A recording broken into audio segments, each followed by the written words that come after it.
खबर अपने नाज़रीन तक पहुंचाएंगे। वजीर आजम के नए हल्का बंदियों पर इंतखाबात के बयान पर पीपल्स पार्टी का शदीद रद्द-ए-अमल सामने आ गया है। रहनुमा पाकिस्तान पीपल्स पार्टी ताज हैदर कहते हैं कि इस वक्त CCI का इजलास बुलाया ही नहीं जा सकता। आइन के मुताबिक इस वक्त CCI के अरकान की तादाद मुकम्मल नहीं।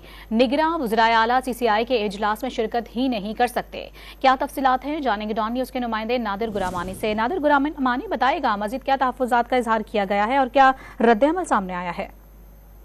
देखें, वजीर आजम के हालिया बयान के बाद पीपल्स पार्टी का एक रद्द-ए-अमल सामने आ रहा है कि पीपल्स पार्टी ने यह वाज़ेह किया है कि नई जो मरदमशुमारी है उस पर हल्का बंदियां जो है उनकी मंजूरी CCI से नहीं ली जा सकती, क्योंकि इस वक्त CCI के जो अरकान हैं उनकी तादाद ही मुकम्मल नहीं है और CCI का इजलास नहीं बुलाया जा सकता।